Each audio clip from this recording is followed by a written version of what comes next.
Part 1.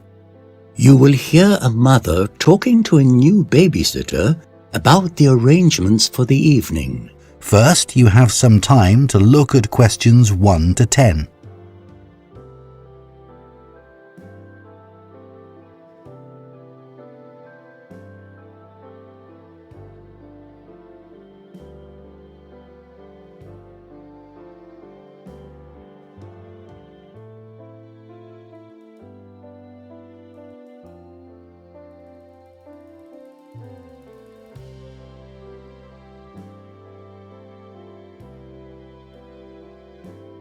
Now listen carefully and answer questions 1 to 10.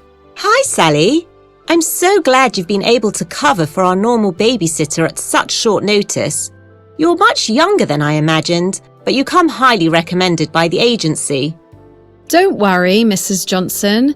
I've been doing this for a while now. You can rest assured everything will be fine. Now, you have 2 children, isn't that right? Tom, who is 3, and 15-month-old Rose. Exactly. Rose is having a nap right now, and here comes Tom with my husband. He's just collected him from the local creche. Hi, darling. Now, Rose has had dinner about 5. I've left some jars of baby food in the fridge, but they'll need to be warmed up. While Rose is eating, give Tom a snack. Something like a banana or slices of apple would be fine. I see.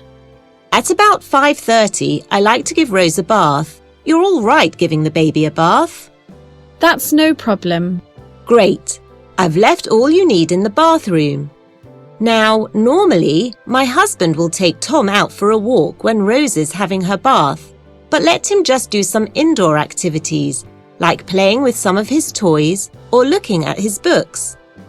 Tom has his dinner about 6. I've left it in the fridge, and you can give Rose a bottle if she wants it. But I do want her to be asleep by 6:30. Tom can play with his toys while you're putting her to bed. That's fine, I understand. Tom can play until about 7, though he needs a bath around 15:15 and then change into his pyjamas. There's always a bit of drama around bedtime, but I like him to be tucked up by 8. Before you hear the rest of the conversation, you have some time to look at questions.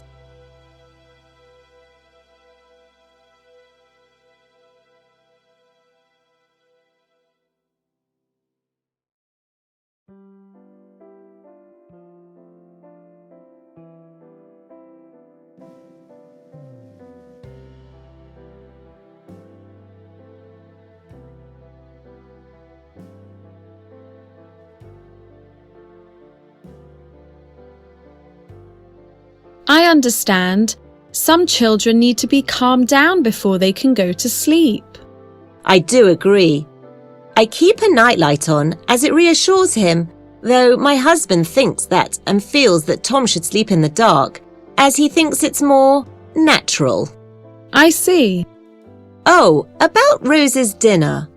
You probably disagree, but I find these prepared jars of food just so much more convenient, especially when I don't have much time. I know what you mean, but they do contain a lot of sugar, so I think it's best to stick to whole foods. Well, if you think you have the time, do what you think is best. But if you spend all the time on food prep, you definitely won't have time to take Tom for a walk and give Rose a bath. My husband thinks it's important that the children aren't cooped up indoors all day, but I'm not so keen when the evenings start to draw in the winter. That's fine. Well, that's about it. You'll find lots of toys and books for both the children. I'm particularly keen that the children have a lot of books around them, rather than depending on screens for their entertainment. I agree. Plus, they'll become a familiar part of life for when the children go to school and go on to university if that's what they want. Quite well. I think that's everything. So, if you don't have any questions, we'll be off. We'll be back around midnight. See you. Bye. Have a good time. That is the end of Part 1. You now have half a minute to check your answers to Part 1.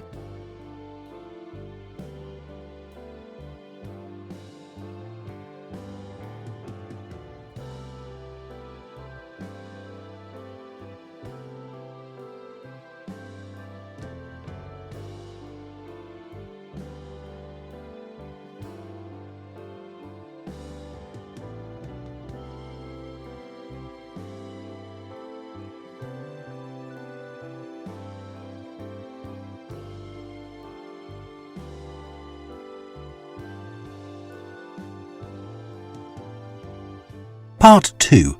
You will hear the curator of the Morrow Museum talking about the museum's attractions. First, you have some time to look at questions 11 to 20.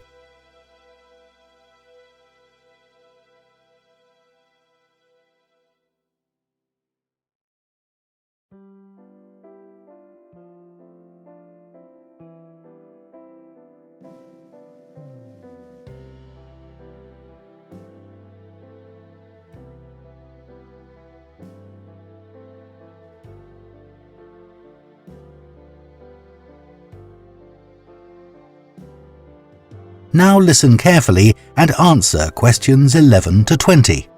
Hello, and welcome to the Morrow Museum.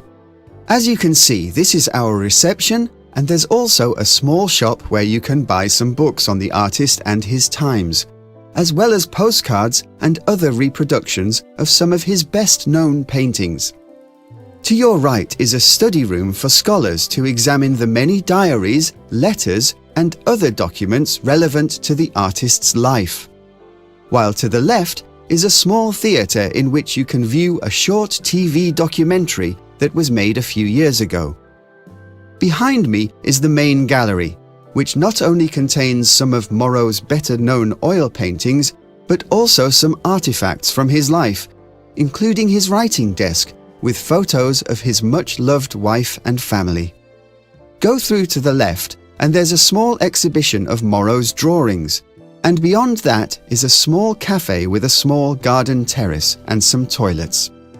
Going back to the main gallery and continuing to the right, you'll find a reproduction of Morrow's studio and what it may have looked like in the 1870s, at the time he was painting his famous The Stages of Life panorama. If you go through this, you come to the museum's star attraction, the panorama, The Stages of Life.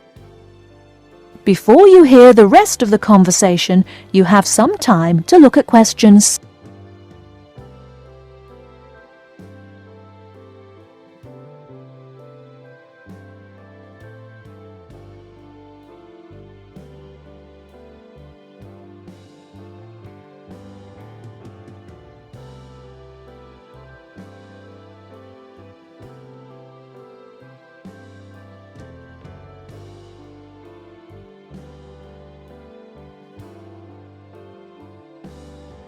Before you go into the museum, perhaps it's worth giving you a little information on the artist.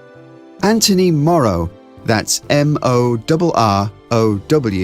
is often confused with his French contemporary, Gustave Moreau, M-O-R-E-A-U.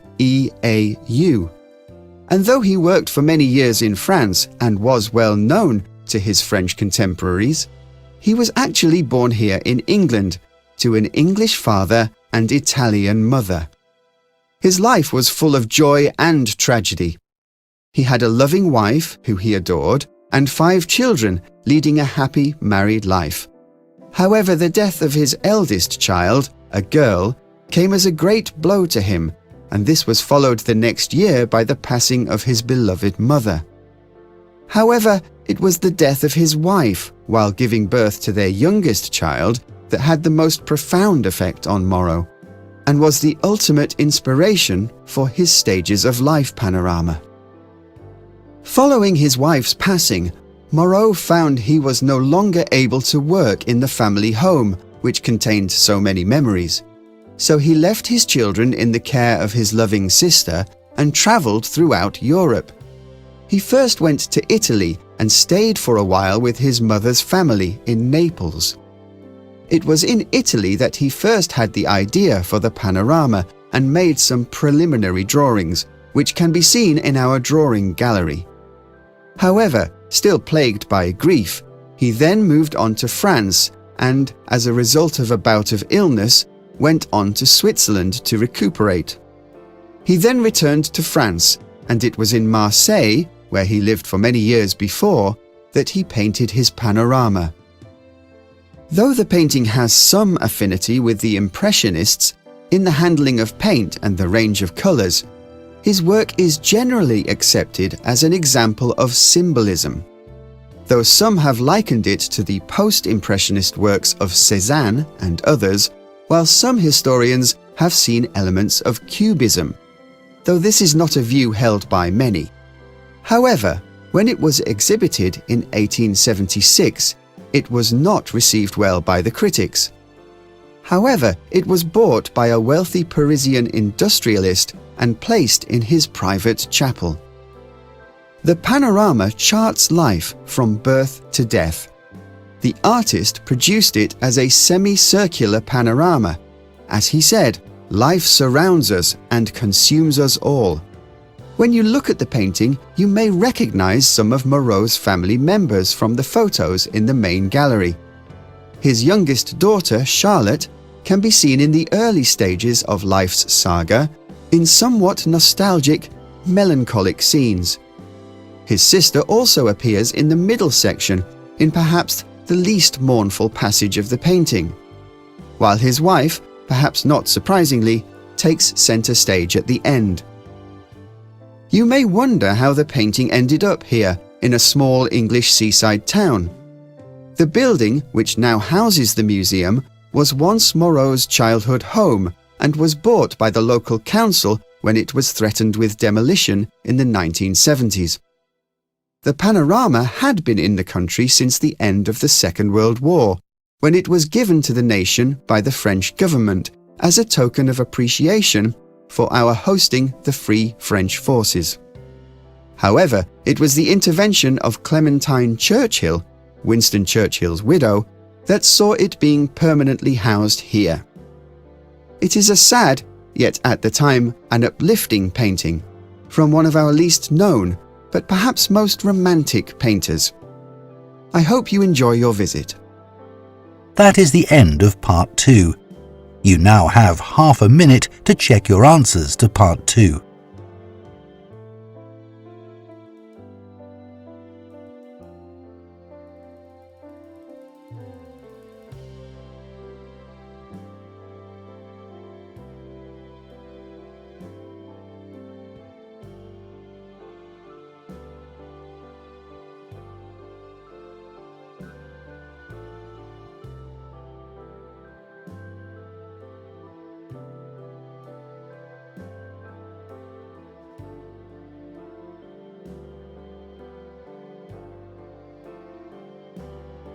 Part 3.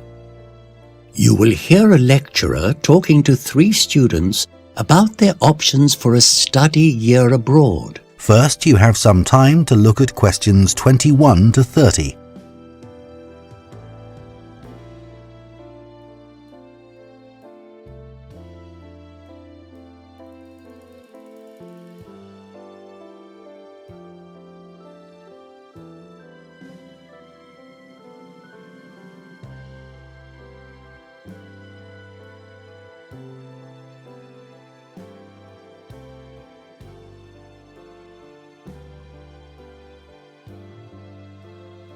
Now listen carefully and answer questions 21 to 30.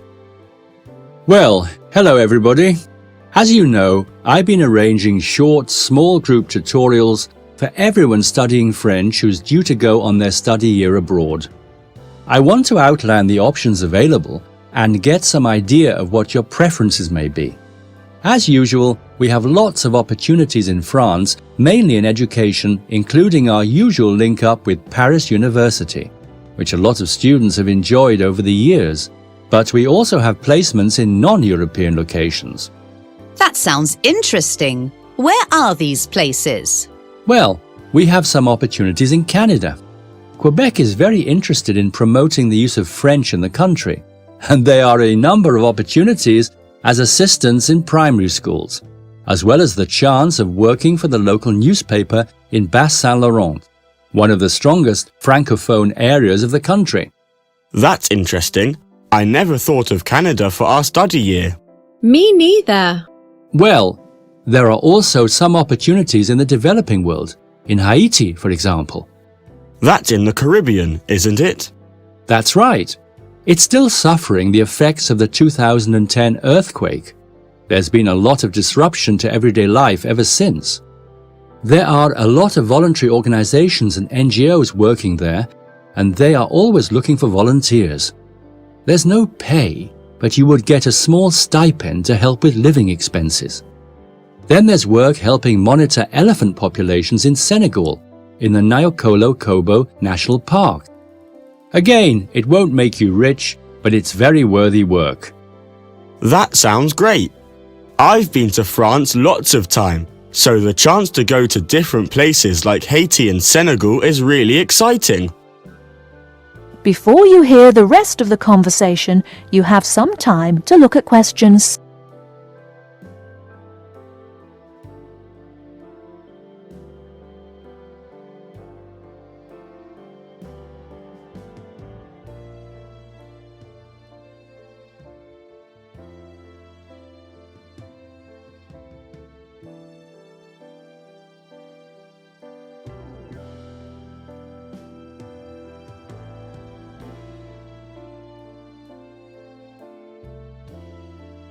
So, what I would like from you are your 3 choices, first, second and third, and hopefully we can get you to a place you like.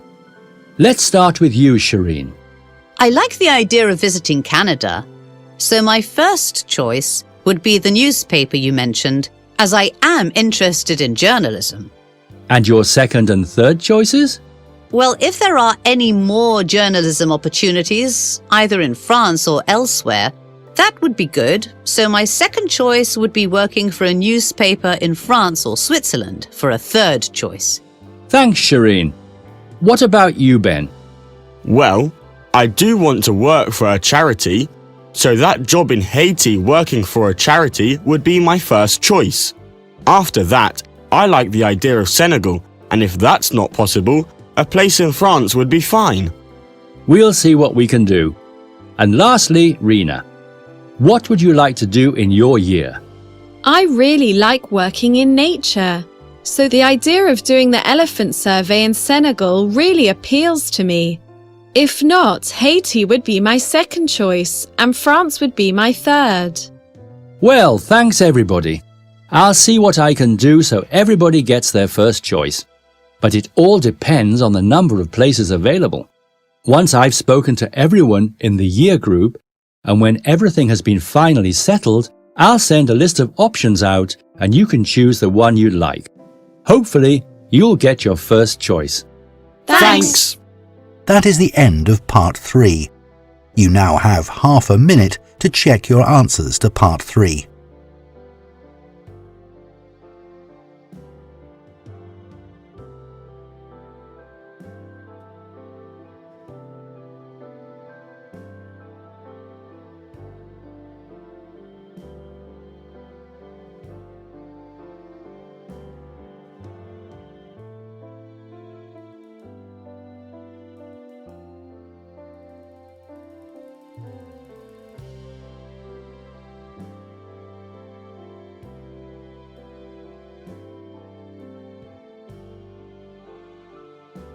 Part 4. You will hear a university lecturer talking about animals who have travelled into space. First, you have some time to look at questions 31 to 40.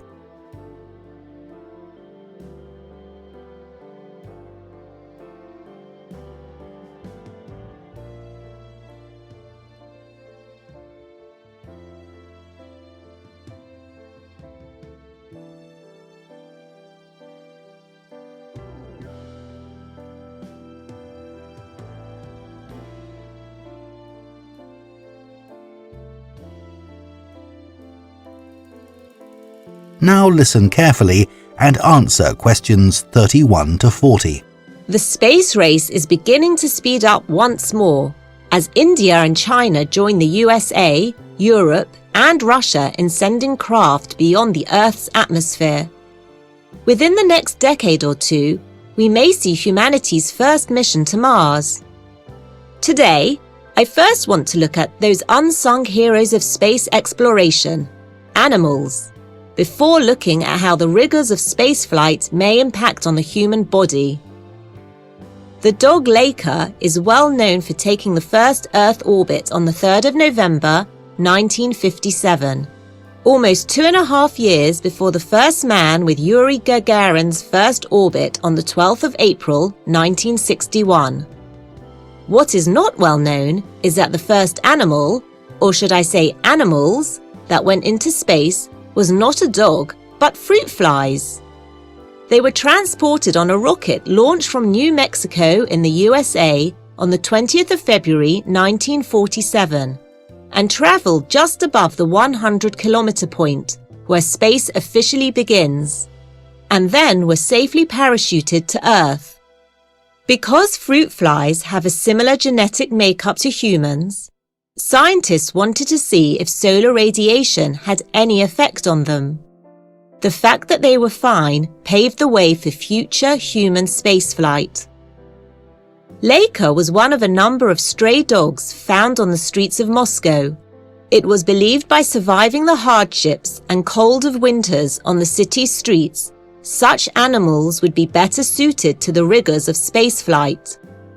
They went through a series of demanding endurance trials and medical examinations, leaving 3 medically fit candidates.